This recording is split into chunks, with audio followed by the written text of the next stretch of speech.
بسم اللہ الرحمن الرحیم الرحمن علم القرآن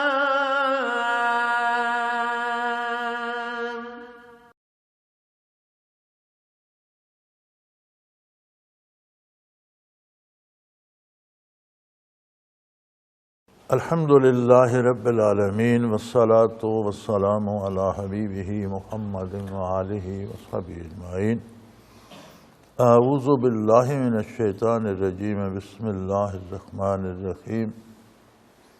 کذبت ثمود المرسلین اذ قال لهم اخوهم صالح الا تتقون انی لکم رسول امین فاتقوا اللہ واطیعون وما اسألکم علیہ من اجر ان اجری الا علی رب العالمین۔ اللہم سبحانک لا علم لنا الا ما علمتنا انک انت العلیم الحکیم۔ مولاي صل وسلم دائما ابدا علی حبیبک خیر الخلق کلہم۔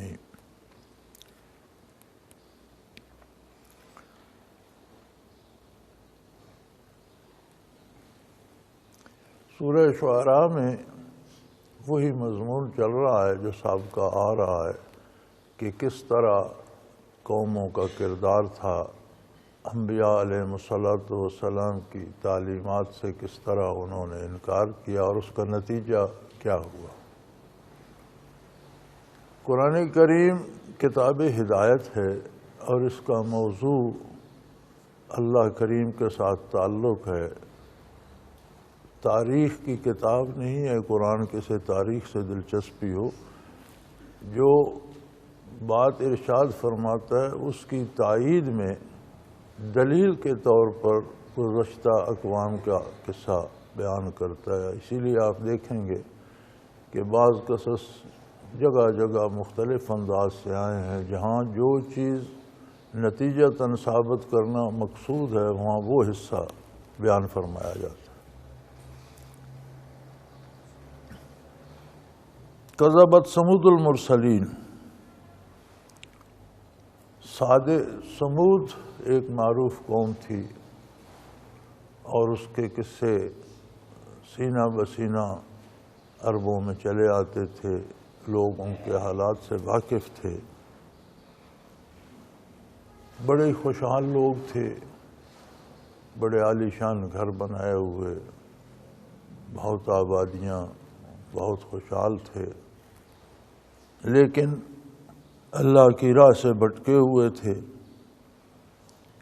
تو اللہ کریم نے احسان فرمایا کہ ان میں صالح علیہ السلام کو، جو انہی کی قوم کے ایک فرد تھے، اخوہم صالح، ان کے قومی بھائی تھے، انہی کے قبیلے سے تھے، مبعوث فرمایا۔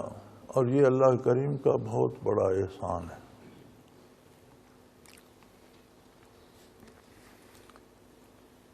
کہ وہ لوگوں کو انبیاء علیہ السلام کی معرفت اپنے احکام بھی پہنچاتا ہے، اور انبیاء علیہ السلام کے سینے اللہ کے نور سے منور ہوتے ہیں، اور تعلیمات کے ساتھ انبیاء کی برکات بھی ہوتی ہیں۔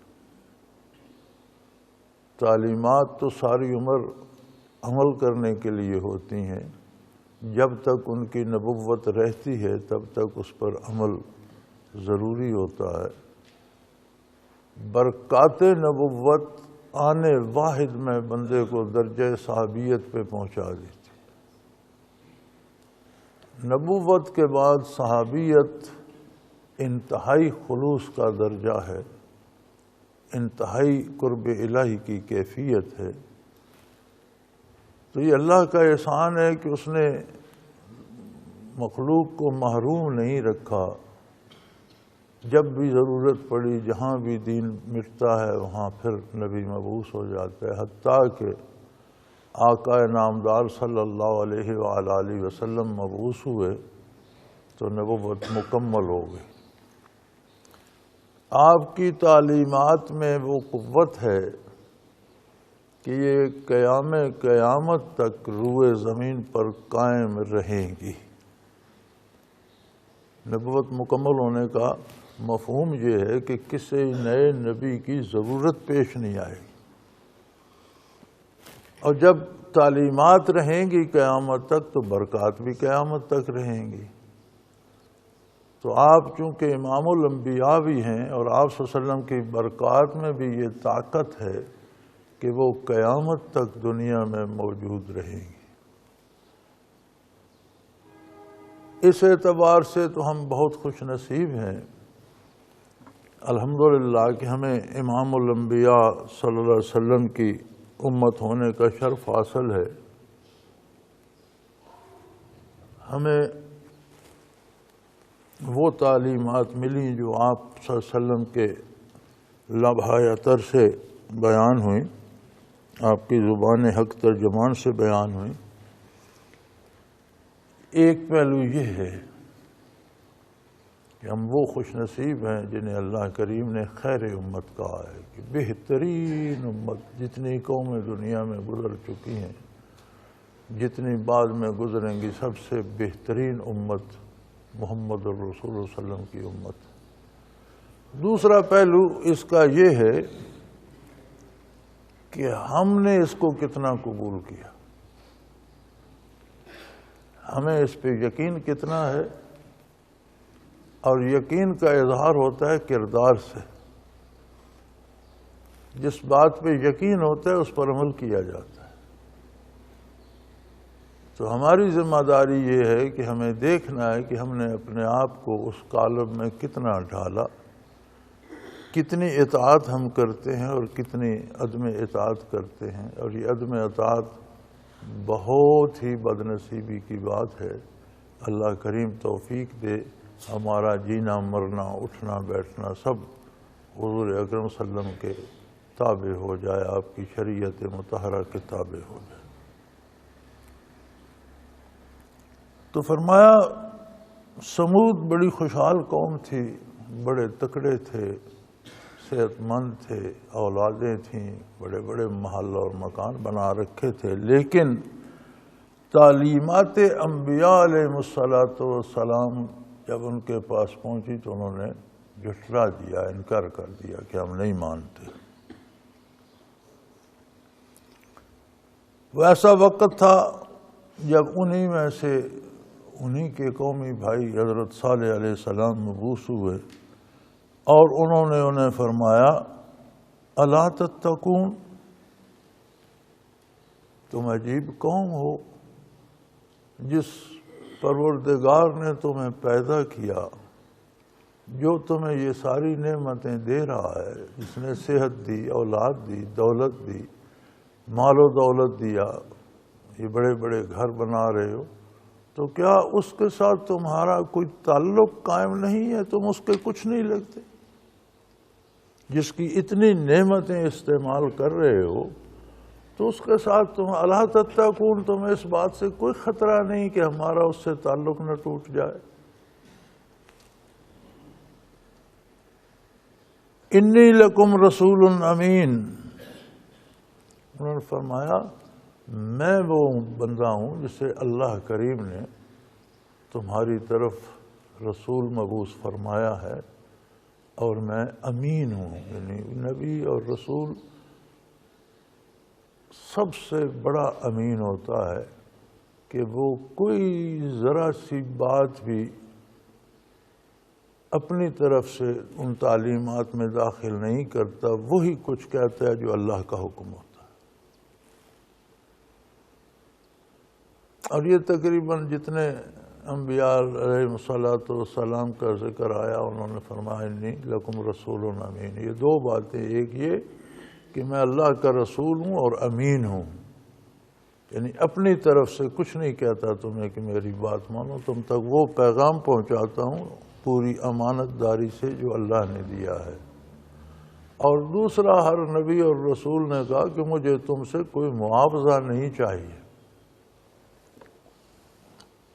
لوگ پارٹیاں جماعتیں بناتے ہیں، کوئی منشور رکھتے ہیں اس کا یہ فائدہ ہوگا، لوگوں کو جمع کرتے ہیں، اس سب کا حاصل یہ ہوتا ہے کہ پھر وہ اقتدار میں آ جاتے ہیں۔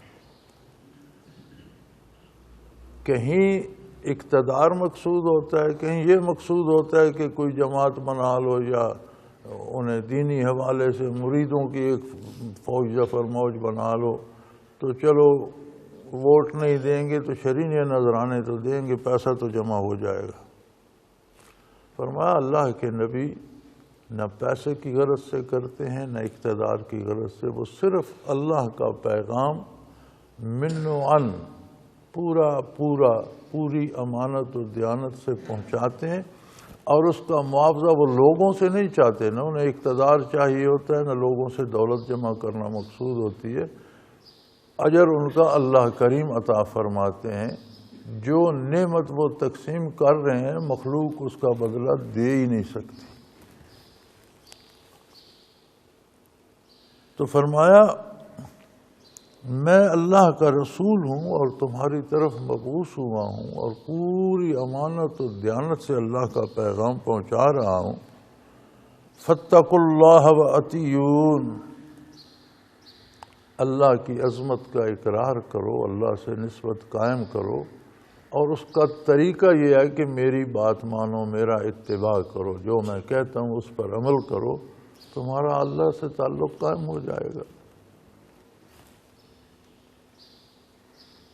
وما اسألکم علیہ من اجر، اور میں اس کا کوئی معاوضہ تم سے نہیں چاہتا کہ تمہیں یہ وہم ہو کہ تم میرے پیچھے لگ جاؤ گے مجھے حکومت مل جائے گی، یا تم مجھے چندے دو گے میرے پاس، مجھے تم سے کچھ نہیں چاہیے۔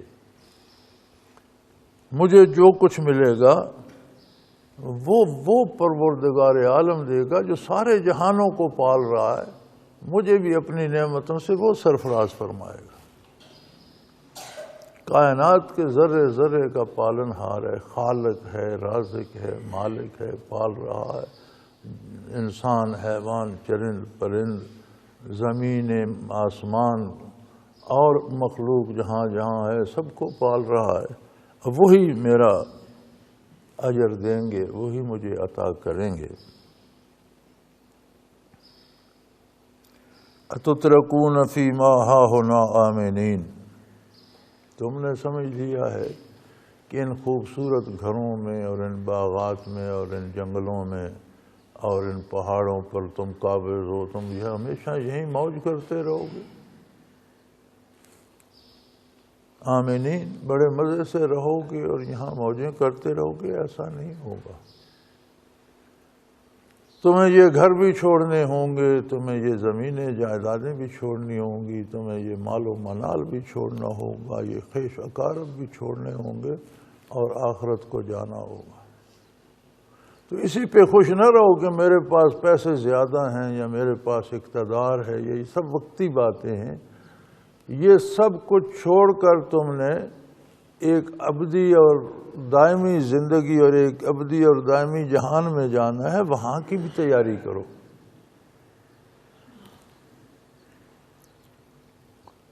فی جنات وعیون وزروع ونخل وطلعها ہضیم، یہ زمینیں، یہ جائیدادیں، یہ باغات، یہ کھیتیاں اور یہ پھلدار درخت، کھجوروں کے درخت جن کے خوشے بڑے لطیف اور بڑے نازک اور بڑے مزیدار ہیں، یہ پھلوں سے لدے پھندے درخت اور کھجوریں، یہ کھیتیاں، یہ بڑے بڑے باغات، یہ بڑے عالی شان محل، انسان ساری عمر ان میں مصروف رہتا ہے، گھر بناتا رہتا ہے، زمینیں سنوارتا رہتا ہے، فصلیں بوتا رہتا ہے، پھلدار درخت اگاتا رہتا ہے۔ فرمایا ان میں تمہیں ہمیشہ نہیں رہنا۔ پھر اللہ کریم نے یہ ساری نعمتیں تمہیں دی ہیں تو اس لیے نہیں دی کہ تم اسی کو بھول جاؤ اور انہی کے ہو رہو۔ اللہ نے تمہیں نعمتیں دی ہیں، انہیں اس کے حکم کے مطابق استعمال کرو، اور ان سے تعلق اتنا رکھو، یاد رکھو کہ یہ کل چھوڑ کر جانا ہے۔ حقیقی ٹھکانہ آخرت میں ہے۔ اور بڑے مزے کی بات یہ اللہ کریم کا بڑا احسان ہے کہ اس نے یہ کوئی مشقتیں نہیں لگائیں بندے پر کہ وہ کھائے پیے نہیں یا سوئے نہیں یا یہ نہ کرے یا وہ نہ کرے، نہیں، جائز ذرائع سے کمائے، حلال کمائے، پاک اور طیب کھائے، سونے کے وقت سوئے، جاگنے کے وقت جاگے، جائز کام کرے، حلال ذرائع اور وسائل اختیار کرے، تو یہی جس سے ہم دنیا بناتے ہیں اسی سے آخرت بھی بنتی ہے۔ نبی کریم صلی اللہ علیہ وسلم کے ارشاد عالی کا مفہوم ہے کہ مومن کی دنیا بھی دین ہے، کیونکہ دنیا کے جو کام وہ کرتا ہے وہ دین کے مطابق کرتا ہے، اور دین کے مطابق کام کرنا یہ عبادت ہے، تو مومن کی دنیا بھی جو دنیا کے کام کرتا ہے وہ بھی عبادت بن جاتا ہے۔ اور یہ نہ سمجھو کہ یہاں تمہیں ان گھروں میں اور ان مکانوں میں اور ان باغات میں اور ان نعمتوں میں اور ان پھلدار درختوں میں تمہیں ہمیشہ موج کرنی ہے، اور پھر تمہیں اللہ نے کتنے ہنر عطا کیے ہیں۔ بہترین مکان تم بنا لیتے ہو، بہترین باغات تم اگا لیتے ہو، بہترین کھیتیاں تم اگا لیتے ہو، بہترین فصلیں تم حاصل کرتے ہو۔ یعنی اس زمانے میں بھی، اب آج کا آدمی تو یہ سمجھتا ہے نا کہ ہم بڑے جدید زمانے میں اور وہ قدیم زمانے تھے، وہ قدیم زمانوں کی تاریخ پڑھیں تو وہ جتنی مادی ترقی میں وہ لوگ پہنچے ہوئے تھے، یہ جدید آج کا زمانہ ابھی تک وہاں نہیں پہنچا۔ جو قومیں تباہ ہوئیں اور غرق ہوئیں انہیں بھی اسی مادی ترقی کے زوم میں اللہ کو بھول گئے، آخرت کو بھول گئے اور اس لیے تباہ ہوئے۔ تو فرمایا تمہیں اللہ نے وَتَنْحِتُونَ مِنَ الْجِبَالِ بُيُوتًا فَارِحِينَ، اللہ نے تمہیں وہ ٹیکنالوجی دی ہے، وہ ہنر دے دیا ہے کہ تم پہاڑوں کو، چٹانوں کو کاٹ کر خوبصورت گھر بنا لیتے ہو، اور پھر اس پر فخر کرتے ہو کہ دیکھو میں نے کتنا خوبصورت گھر بنایا۔ تو وہ چٹانیں ان کی نشانیوں کے طور پر آج بھی موجود ہیں۔ تو وہ گھر، وہ کمرے، وہ کٹے ہوئے دیکھیں تو آج کی جدید مشینوں سے بھی اس طرح کے گھر کاٹ کر بنانا آسان نہیں ہے، جو عام آدمیوں نے رہنے کے لیے بنا لیے تھے۔ تو اس کا مطلب ہے کہ کوئی فن جاننا یہ اللہ کا احسان ہے۔ فن جاننا بری بات نہیں ہے، ٹیکنالوجی بری بات نہیں ہے، اچھی بات ہے، اور اللہ کے بندوں کو سیکھنی چاہیے، لیکن اس کے زوم میں اللہ کو بھول جانا بری بات ہے۔ چیزیں ایجاد ہوتی ہیں اور ایجاد بری نہیں ہے، استعمال کیسے ہوتی ہے؟ اللہ کی اطاعت میں استعمال ہوتی ہے، اللہ کی یاد کو بڑھاتی ہے تو بہت اچھی ہے، اور وہی اللہ سے غافل کر دیتی ہے تو بری۔ اب کسی نے کلاشنکوف ایجاد کی، اس بندے کا نام کلاشنکوف تھا جس نے یہ رائفل ایجاد کی اور پچھلے دنوں مرا ہے وہ۔ اب میرا خیال ہے اس صدی میں بے پناہ مخلوق کلاشنکوف سے قتل ہوئی۔ اگر کسی نے ظلماً قتل کیے، ڈاکے کیے، تو یہ اس کا وہ ذمہ دار ہے، اور وہی کلاشنکوف جہاد میں بھی تو استعمال ہوئی، اللہ کی راہ میں بھی تو استعمال ہوئی۔ تو جب آپ اللہ کے حکم کے مطابق استعمال کرتے ہیں تو وہ نعمت بن جاتی، اللہ کے حکم کے خلاف کرتے ہیں تو وہی مصیبت بن جاتی ہے اور اللہ کی ناراضگی کا سبب بن جاتی ہے۔ تو ہنر سیکھنا، فن جاننا، یہ اللہ کی نعمتیں ہیں۔ اب کسی کو کوئی فن آتا ہے تو وہ مخلوق کی بہتری کے لیے استعمال کرتا ہے یا مخلوق کی تباہی کے لیے کرتا ہے، اس کے اپنے اپنے نتائج ہیں۔ بنیادی طور پر فن جاننا، ٹیکنالوجی سیکھنا، یہ اللہ کے بندوں کا حق ہے اور مسلمانوں کا حق ہے، اور دنیا کی تاریخ میں بہترین ٹیکنالوجی ہمیشہ مسلمانوں نے دی ہے۔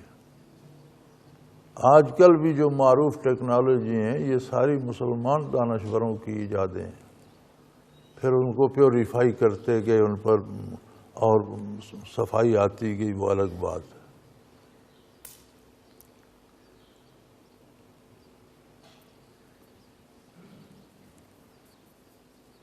تو انہوں نے فرمایا فاتقوا اللہ وأطیعون، اللہ سے ڈرو، اللہ کی عظمت کا ادراک کرو، اپنے خالق سے رابطہ رکھو۔ جس نے تمہیں اتنی نعمتیں دی ہیں، اور پھر لوٹ کر تمہیں اس کی بارگاہ میں حاضر ہونا ہے اور حساب بھی دینا ہے، تو کس طرح بے فکر ہو سکتے ہو تم اس کی ذات سے؟ اس کے احکام سے کس طرح سرکشی کر سکتے ہو؟ جاؤ گے کہاں؟ اور اس کا ایک ہی راستہ ہے، تقویٰ کہاں سے نصیب ہوگا؟ وَأَطِیعُونِ، میری غلامی کر لو، میرا اتباع کر لو، جو میں کہتا ہوں اس پر عمل کرو، مانو، یقین کرو اور عمل کرو۔ وَلَا تُطِیعُوا أَمْرَ الْمُسْرِفِینَ، اور جو لوگ اللہ کی بارگاہ سے سرکشی اختیار کر چکے ہیں ان کی باتیں مت مانو، ان کا اتباع نہ کرو۔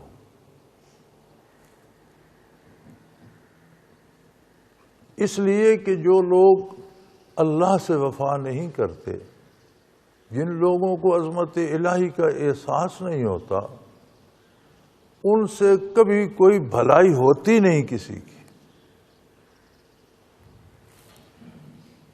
وَلَا تُطِیعُوا أَمْرَ الْمُسْرِفِینَ، سرکش لوگوں کا کہا مت مانو، الَّذِینَ يُفْسِدُونَ فِی الْأَرْضِ وَلَا يُصْلِحُونَ، جو بارگاہ الوہیت سے سرکش ہوتے ہیں، وہ دنیا میں بھی ہمیشہ فساد پھیلاتے ہیں، کبھی اصلاح کی بات نہیں کرتے۔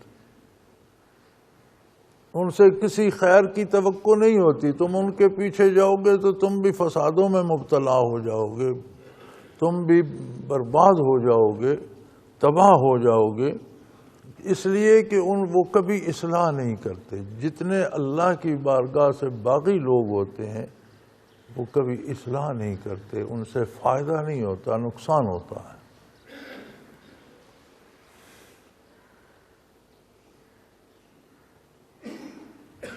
ہمارا آج کا ایک قومی مسئلہ ہے،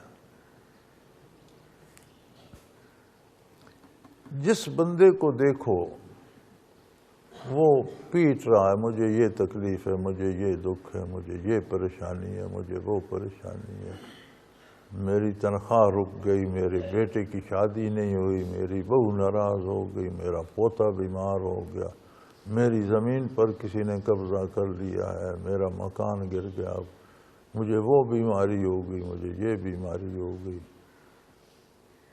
اور خطوط آتے ہیں تو ان میں بھی بڑی لمبی فہرست ہوتی ہے بیماریوں کی، سارے بچے بیمار ہیں، سارے کسی کو یہ ہو گیا وہ ہو گیا۔ پھر یہ ہوتا ہے کہ دعا کریں میری کوئی پریشانی نہ رہے۔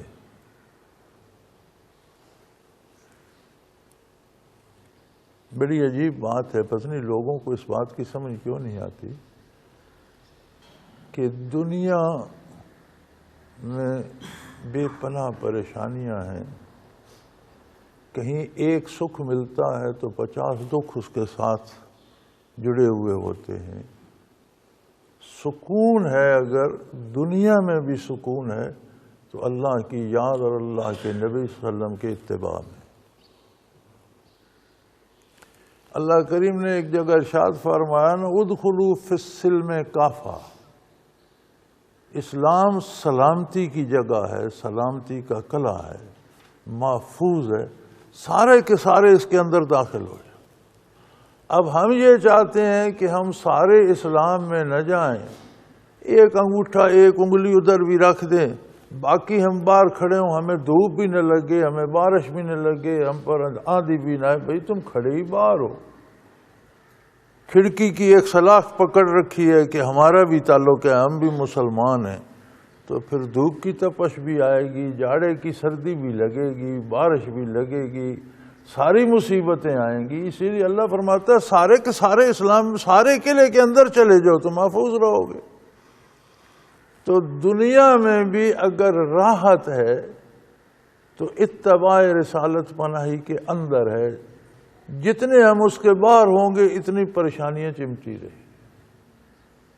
تو میری ان حضرات سے بھی گزارش ہے جن کے خطوط روز مجھے آتے ہیں کہ آپ دعا کریں، میں دعا کرتا ہوں کہ اللہ آپ کو سارے کا سارا اسلام میں داخل ہونے کی توفیق دے، اور آپ خود اس بات کو سمجھیں کہ ہم نے اقرار تو کر لیا، کلمہ تو پڑھ لیا، نماز کی فرصت نہیں۔ اچھا عجیب عجیب وہم ہو گئے ہیں لوگوں کو، وہ جی میں کام تو بھلے کرتا ہوں، پتہ نہیں میری نیت خالص ہے کہ نہیں۔ بھئی نیت خالص نہ ہو تو نیکی رہتی نہیں، نیکی کی توفیق ہی نہیں ملتی۔ پھر آدمی نیت خالص نہ ہو تو اپنی بڑائی کے لیے کرتا ہے، یا پیسے جمع کے لیے کرتا ہے، یا کسی اور دنیاوی لالچ کے لیے کرتا ہے۔ جب کام اللہ کی رضا اور حضور کے اتباع میں اور آخرت کے لیے کیا جائے تو پھر اور نیت کس بلا کا نام۔ یہ شیطان راستے میں بیٹھا ہوتا ہے، یہ کوئی نہ کوئی غلط فہمی پیدا کرتا رہتا ہے۔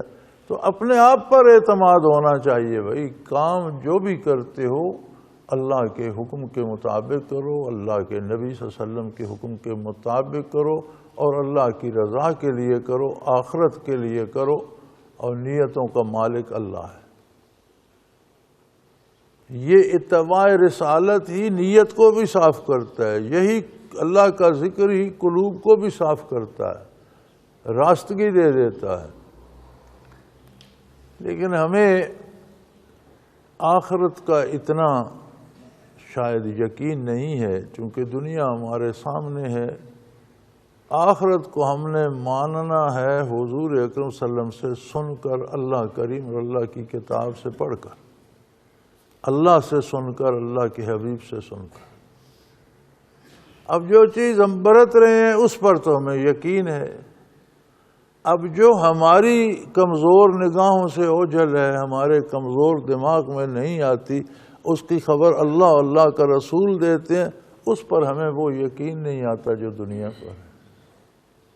دنیا کے کام تو ہم بڑی محنت مشقت سے کرتے ہیں، ادھر کوشش کرتے ہیں کہ خانہ پوری بھی ہوتی، جو ہم کرتے بھی ہیں نا ہم چاہتے ہیں کہ خانہ پوری بھی ہوتی رہے۔ تو میاں اپنے کردار کا ہر بندہ ذمہ دار ہے اور اسی کے نتائج بھگتتا ہے۔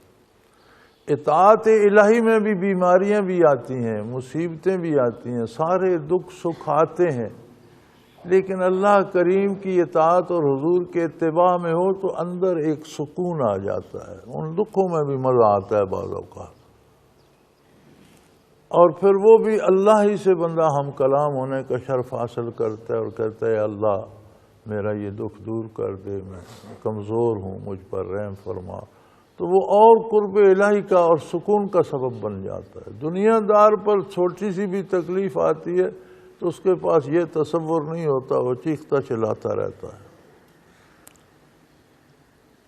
تو فرمایا یہ جو اللہ کے نافرمان ہیں ان کی باتیں نہ مانو کہ ان کی باتوں میں کوئی بھلائی نہیں ہے، ولا یصلحون، یہ کبھی بہتری کی بات نہیں کر سکتے، بہتری کا کام نہیں کر سکتے، بلکہ یفسدون فی الارض، دنیا میں فساد پھیلانے کے ذمہ دار ہیں یہ۔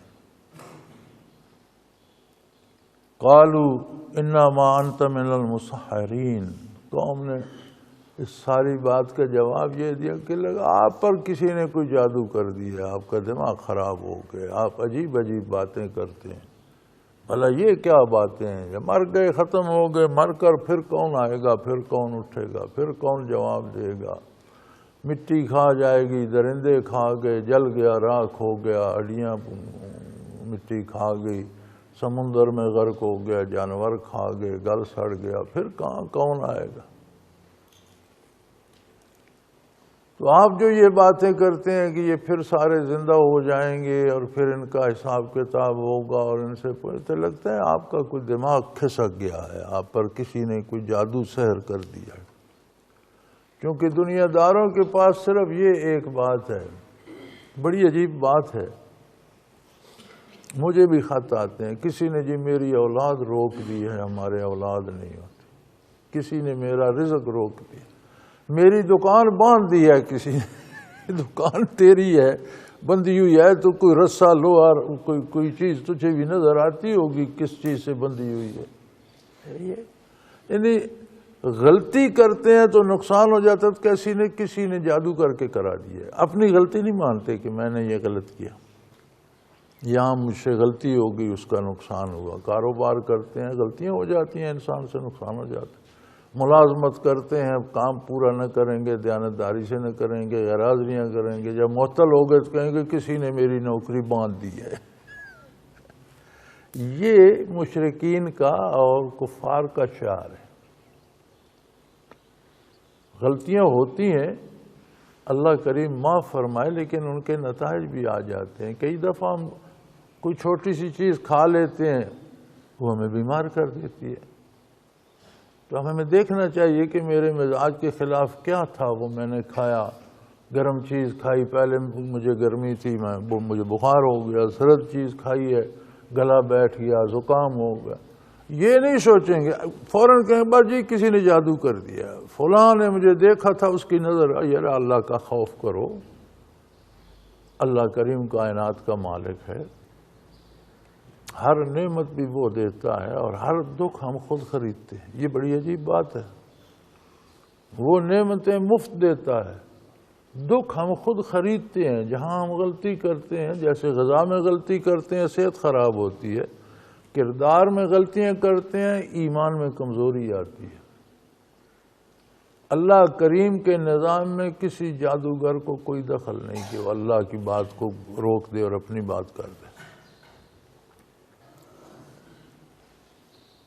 تو وہ بھی یہی کہتے تھے، جیسے آج کل ہم کہتے ہیں نا کسی نے میری روزی باندھ دی ہے، کسی نے میری شادی روک دی ہے، کسی نے میرے بچوں کے رشتے روک دیے۔ یار مالک کائنات بھی ہے، تم نبی کریم صلی اللہ علیہ وسلم کی امت ہو، تمہیں براہ راست اللہ کی بارگاہ میں عرض کرنے کی اہلیت دے دی ہے اس کلمہ طیبہ نے اور حضور اکرم صلی اللہ علیہ وسلم کی برکات نے۔ تو تم جادوگروں پہ کیوں رک گئے؟ تم اللہ سے بات کرو، اللہ کی بارگاہ میں عرض کرو۔ تو کوئی جادو کر بھی رہا ہے تو وہ قادر ہے، روک دے گا اسے۔ تو وہ بھی کہنے لگے جی آپ پر کسی نے جادو کر دیا، آپ بہکی بہکی باتیں کرتے ہیں، مردے زندہ ہو جائیں گے اور ان کا حساب ہوگا اور جہنم ہوگی، جنت ہوگی، آپ عجیب عجیب باتیں کرتے ہیں۔ وَمَا أَنْتَ إِلَّا بَشَرٌ مِثْلُنَا، اور پھر آپ ہماری طرح کے انسان ہیں، آپ نبی کیسے ہو سکتے ہیں؟ جیسے آپ ہیں ویسے ہم ہیں، ایک طرح کے لوگ ہیں، ہماری قوم سے آپ بھی ہیں، تو ہم تو نبی نہیں، آپ نبی کیسے ہو گئے؟ یعنی ان کا خیال یہ تھا کہ اولاد آدم علیہ السلام سے یا عالم بشریت سے کوئی نبی نہیں ہو سکتا، نبی بشر نہیں ہو سکتا، بشر نبی نہیں بن سکتا۔ کمال ہے بھائی، اللہ کی جس پر عطا ہو، اللہ جسے یہ نعمت عطا کر دے، تو انسانوں کی اصلاح کے لیے انسان ہی نبی ہوگا نا۔ اگر فرشتہ، قرآن کریم میں دوسری جگہ آتا ہے کہ اگر ہم فرشتوں کو نبی بنا کر بھیجتے تو انسان تو نہ انہیں دیکھ سکتے، نہ ان کی بات سن سکتے، پھر فرشتے کو انسانی روپ میں ہی آنا پڑتا بات سنانے کے لیے، بتانے کے لیے، اور پھر وہ فرشتہ تو فرشتہ ہوتا، نہ اسے نیند، نہ بھوک، نہ اولاد، نہ کچھ تکلیف، نہ بیماری، تو پھر بھی لوگ سن کر کہتے بھئی تم کر سکتے ہو یہ باتیں، نہ تمہیں بھوک ہے، نہ تمہیں روزی کی فکر ہے، نہ تمہاری کوئی بیوی ہے، نہ بچے ہیں، نہ تمہیں نیند ہے، تو تم کر سکتے ہو۔ ہمارے ساتھ تو یہ 50 مصیبتیں ہیں، بیوی بچے بھی ہیں، یہ بھی پالنے ہیں، صحت بھی کبھی خراب ہو جاتی ہے، بیماریاں بھی آ جاتی ہیں، بھوک بھی لگتی ہے، تو پھر ہم تمہارے جیسا کام کیسے کر سکتے؟ تو اللہ کریم نے انبیاء کو بھی عالم بشریت سے مبعوث فرمایا۔ یہ سارے کام ان کے ساتھ بھی ہیں، بھوک بھی ہے، پیاس بھی ہے، نیند بھی ہے، بیداری بھی ہے، اولاد بھی ہے، بچے بھی ہیں، قبائل خاندان بھی ہیں، دوستیاں بھی ہیں، پھر دشمنیاں بھی اللہ کی راہ میں ہیں۔ تو تب جا کر بات ثابت ہوتی ہے کہ انسانوں میں سے ایک انسان جو یہ دعوت دے رہا ہے اور کر رہا ہے وہ بھی ہمارا انسان ہے، ہم میں سے ہے، اور بحیثیت انسان اگر یہ ساری ذمہ داری نبھا رہا ہے تو ہمیں بھی نبھانی چاہیے۔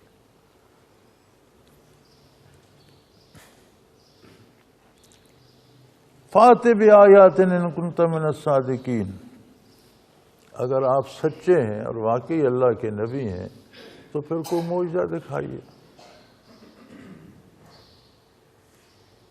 کوئی ایسی بات جو عام آدمی سے صادر نہیں ہو سکتی اور اللہ کا نبی دکھا سکتا ہے، تو وہ آپ کی نبوت کی دلیل بن جائے۔ معجزہ کو معجزہ اس لیے کہتے ہیں کہ وہ عقل کو عاجز کر دینے والی بات ہے، عقل میں نہیں آتی کہ یہ کیسے ہوگا۔ اور معجزہ ہوتا ہے اثبات دین کے لیے، نبی کی نبوت ثابت کرنے کے لیے، دین کی حقانیت ثابت کرنے کے لیے۔ نبی کے ورثاء اولیاء اللہ ہوتے ہیں، علماء حق ہوتے ہیں، انہیں بھی کرامات نصیب ہوتی ہیں۔ وہی کام جسے معجزہ کہا جاتا ہے، نبی کے ہاتھ پہ صادر ہو تو معجزہ کہلاتا ہے۔ ایسی ہی عقل کی سمجھ میں آنے سے بالا تر بات جب ولی اللہ سے صادر ہوتی ہے تو کرامت کہلاتی ہے۔ لیکن صدور قیامت بھی ہوتا ہے، کرامت کا صدور بھی اس لیے ہوتا ہے کہ دین کی حقانیت ثابت کی جائے۔ جہاں کہیں کوئی دینی معاملہ آ جائے اور کفر کو شکست ہو اور دین ثابت ہو، ایسی کوئی دلیل جو کسی ولی اللہ سے صادر ہوتی ہے وہ کرامت کہلاتی ہے۔ یہ جو ہم نے کرامتیں بنا رکھی ہیں اور یہ جو ہمارے لکھنے والوں نے لکھی ہیں، بڑی مزے کی بات یہ ہے کہ جتنے لوگوں نے کرامتیں نقل کی ہیں الا ماشاءاللہ چند معدود ہستیوں کے علاوہ، وہ سارے ایسے لوگ ہیں جو آپ دیندار بھی نہیں ہیں، نماز روزے بھی نہیں کرتے، قصے کہانیوں کی طرح کرامات بنا دی ہیں اور پتہ نہیں ان میں کیا کیا بھر دیا۔ فلاں کی کرامت سے فلاں کے بیٹا ہو گیا اور فلاں کی کرامت سے فلاں کا کاروبار چل گیا۔ یہ جانور جنگلوں میں 20 بچے دیتی ہیں، ان کی مادائیں، یہ کس کی کرامت سے؟ یہ پرندوں کے گھونسلے انڈوں بچوں سے بھرے ہوتے ہیں، یہ کس کی کرامت ہے؟ ان کا پیر کون ہے؟ کامل پیر جس نے انہیں اتنی اولاد دی۔ یہ شام کو ان کے پاس کچھ بھی نہیں ہوتا، صبح پھر انہیں روزی تازہ مل جاتی ہے، نئے فریج کی ضرورت ہے، انہیں سنبھال کر رکھنے کی، نہ مکان نہ دکان۔ پرندے درختوں میں بسیرا کر لیتے ہیں، جانور کھو بنا لیتے ہیں، جھاڑیوں میں بسیرا کر لیتے ہیں، تو ان کی پیر کون ہے؟ یہ پیروں کے کام نہیں ہے۔ پیر کا کام ہے مرید کی رہنمائی اور اس تک تعلیمات نبوت کو پہنچانا، اور اس کے ساتھ اس کے دل کو وہ درد دینا کہ ان احکامات پر عمل کرنے کی توفیق بھی نصیب ہو۔ چنانچہ انہوں نے کہا جی آپ کوئی ہمیں معجزہ دکھائیں۔ کیا معجزہ دکھایا جائے بھائی؟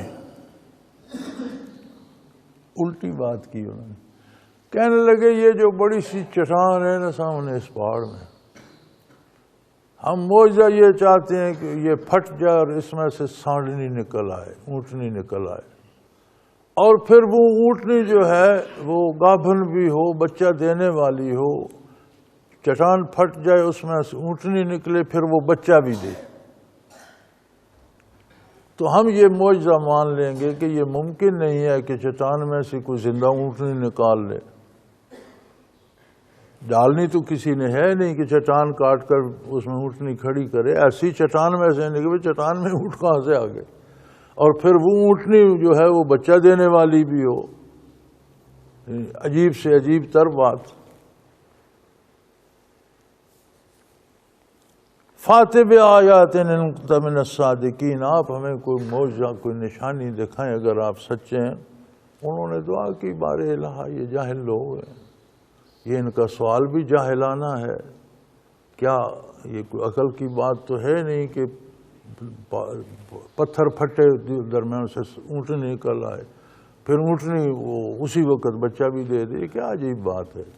لیکن یہ نادان ہیں، جاہل ہیں۔ اگر اس بات سے ان کی تسلی ہوتی ہے اور یہ توبہ کرتے ہیں تو میرے مالک تو قادر ہے، کیا تیرے لیے کیا مشکل ہے، تو ہر چیز پہ قادر ہے، تو ایسا ہی کر دے۔ انہوں نے دعا فرمائی، اللہ نے قبول کی۔ وہ پھٹا پتھر اور ایک گراں ڈیل اونٹنی، بہت بڑی اونٹنی اس میں سے نکل آئی، جیسے کبھی اونٹ انہوں نے دیکھے نہیں تھے، اتنی بڑی تھی۔ وہ جب اس سے باہر نکل کر آئی تو وہ اس نے بچہ بھی دے دیا۔ قال ہذہ ناقہ، یہ لو تمہاری اونٹنی اللہ کریم نے بھیج دی، اب تمہاری شرط پوری ہو گئی۔ لیکن تم نے یہ اونٹنی مانگ کر لی ہے، اب چٹان میں سے نکلی ہے تو اس کا قد کاٹ بھی چٹان جیسا ہی ہے، پورا پہاڑ کا پہاڑ ہے یہ بھی۔ اب تم نے یہ مانگ کر لی ہے تو تمہیں ایک قربانی دینی پڑے گی۔ لہا شرب ولکم شرب یوم معلوم، یہ جو تمہارے پاس پانی کا ذخیرہ ہے جو چشموں سے آ کر جمع ہوتا ہے اور جس سے تم ریوڑوں کو اور اونٹوں کے گلوں کو اور جانوروں کے گلوں کو پلاتے ہو، یہ اکیلی اونٹنی ایک دن یہ سارا پانی پی جائے گی، اور اگلا دن تمہارا ہوگا، تمہارے جانور، تمہارے ریوڑ، تمہارے اونٹوں کے گلے وہ سیراب ہوں گے، پھر اس سے اگلا دن اس اونٹنی کا ہوگا، تو ایک دن میں یہ سارا پانی پی جائے گی، دوسرے دن تمہیں جانوروں کو پلانا، چرے گی اللہ کے جنگل سے، تم پر اس کا اور کوئی بوجھ نہیں، یہ تم پر تمہیں اپنی طرف سے دینا پڑ جائے گا، مانگ کر لی ہے۔ تو چونکہ یہ معجزے میں آئی ہے تو اس کے کردار، اس کا عمل بھی معجزاتی ہوگا، تو یہ تم نے خود مانگا، یہ بھگتنا پڑے گا۔ قال ھذہ ناقۃ لھا شرب ولکم شرب یوم معلوم، تمہاری باری مقرر ہو گئی، ایک دن اونٹنی سارا پانی پیے گی، دوسرے دن تمہارے جانور پیئیں گے، اگلے دن پھر اونٹنی پیے گی۔ وَلَا تَمَسُّوهَا بِسُوءٍ، اس کو چھیڑنا مت، اسے تکلیف مت پہنچانا، اس کے ساتھ کوئی زیادتی نہ کرنا، یا مارنا پیٹنا نہیں، یا اسے پانی سے روکنا نہیں کہ یہ پانی پینے آئے تم شور مچانا شروع کر دو، پانی میں پتھر پھینکنا شروع کر دو، نہ۔ اگر اس کے ساتھ چھیڑو گے فَيَأْخُذَكُمْ عَذَابُ يَوْمٍ عَظِيمٍ، تو پھر تمہیں بہت بڑے دن کا عذاب آ پکڑے گا۔ جب مصیبت آتی ہے نا تو ایسے لگتا ہے کہ دن سال بھر کا ہو گیا۔ کسی بیمار سے پوچھیں نا تو اس سے رات کٹنے میں نہیں آتی، اور صحت مند سے پوچھیں تو کہتے ہیں ابھی تو لمبے پڑے تھے، ابھی سورج نکل آیا، نیند بھی پوری نہیں ہوئی۔ تو فرمایا وہ دن تمہارے لیے بہت بڑا بن جائے گا جس دن اللہ کا عذاب آ گیا نا، تو پھر تمہیں پتہ چلے گا کہ یہ دن تو گزرنے میں ہی نہیں آتا، اور عذاب الہی سے ڈرو۔ تو اب اس کو چھیڑنا نہیں، اگر تم میری بات نہ بھی مانو تو اس اونٹنی کے ہوتے ہوئے عذاب نہیں آئے گا، کیونکہ یہ معجزہ ہے اور اس کی عظمت اور حرمت ہے عند اللہ۔ تو جب تک یہ تم میں موجود رہے گی، اگر تم شریعت پہ عمل نہ بھی کرو گے تو گرفت نہیں ہوگی، عذاب نہیں آئے گا، اس کے تو فعل عذاب رکا رہے گا۔ اگر اس کو تم نے تکلیف پہنچائی تو پھر وہ تمہارے پاس تحفظ کی کوئی دلیل نہیں رہے گی، پھر تم پر عذاب، پھر دن لمبا ہو جائے گا، پھر تمہیں پتہ چلے گا کہ یہ دن تو صدیوں لمبا ہے اور اس میں عذاب نازل ہوگا۔ لیکن وہ لوگ چونکہ مزاجاً فسادی تھے، پھر انہیں یہ بڑا دکھ ہوا کہ یار ہمارے جانور ایک دن تو پیاسے ہی رہیں، دوسرے دن جا کر پانی پئیں، یہ کیا تماشا ہے۔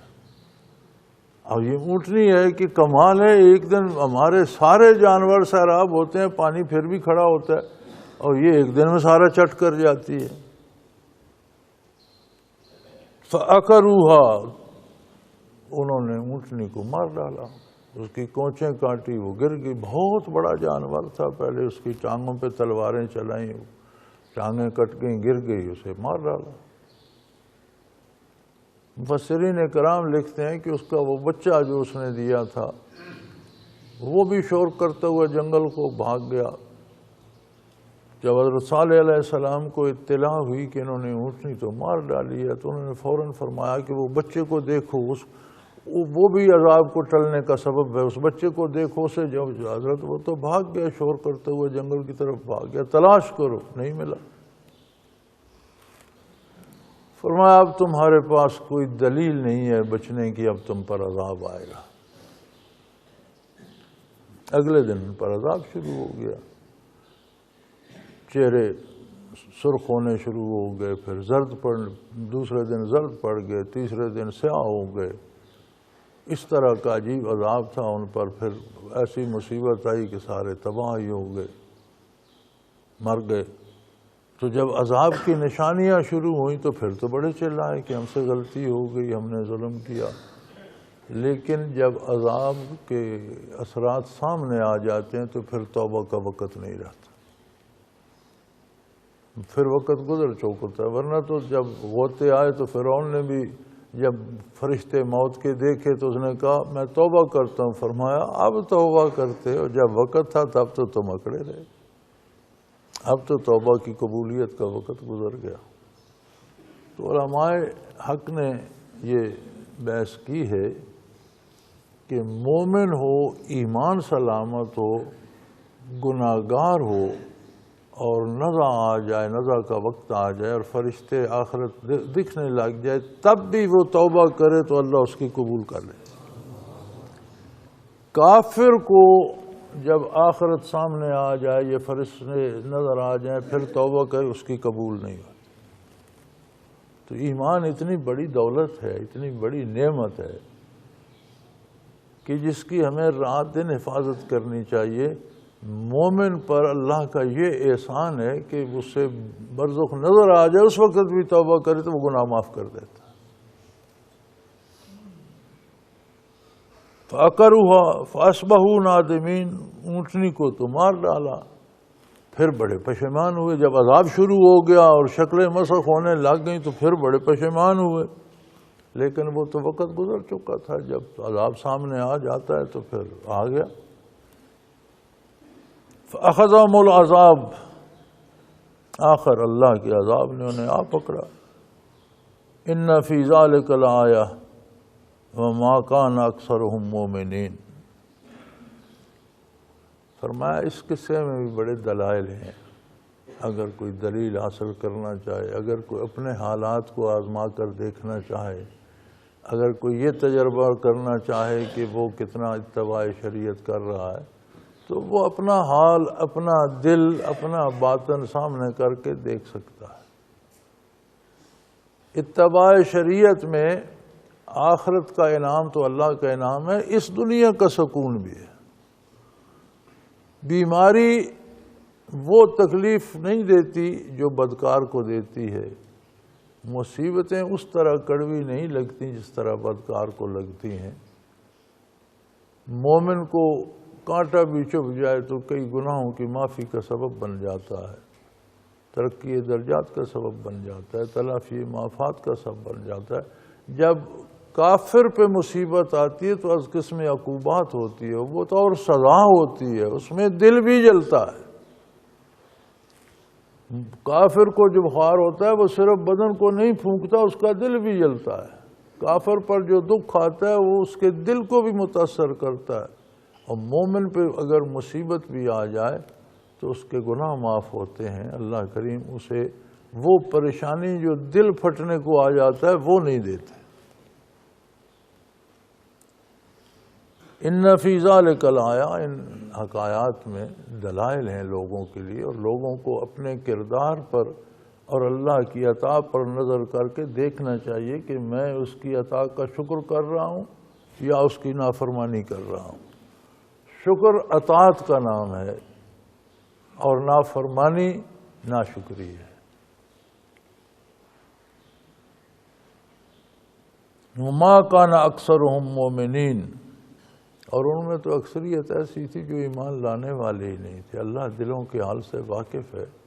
فرمایا میں نے نبی مبعوث کیا، میرے نبی کی تعلیمات ان کے سامنے آئیں، پھر انہوں نے خود معجزہ مانگا اور بڑا مشکل سمجھ کر مانگا، پھر وہ معجزہ بھی عطا کر دیا. لیکن وہ تو ماننے والے تھے ہی نہیں، وہ تو معجزے بھی اعتراض کرنے کے لیے کہہ رہے تھے. اور وَإِنَّ رَبَّكَ لَهُوَ الْعَزِيزُ الرَّحِيمُ، اور تیرا پروردگار غالب ہے، ہر چیز پہ قادر ہے. لیکن وہ بہت بڑا رحم کرنے والا ہے. انہیں بھی بڑی مہلت دی، تمہیں بھی اس نے مہلت، فرصت، صحت، مال، اولاد، گھر بار دے رکھا ہے. یہ سب اس کی رحمت ہے. لیکن یاد رکھو وہ غالب ہے. نافرمانی پہ جو طریقہ کار اس نے متعین فرمایا، نافرمانی پہ سزا ہوگی، اطاعت پہ اس کی عطا ہوگی. لہذا نافرمانی کو چھوڑو اور اتباع اختیار کرو اپنے حبیب اپنے نبی کریم صلی اللہ علیہ وسلم کا اور اللہ کی کتاب کا۔ اس کے علاوہ کوئی چارہ نہیں، بندہ بچ نہیں سکتا۔ وآخر دعوانا ان الحمد للہ رب العالمین۔ اللہ اللہ اللہ اللہ اللہ اللہ اللہ اللہ۔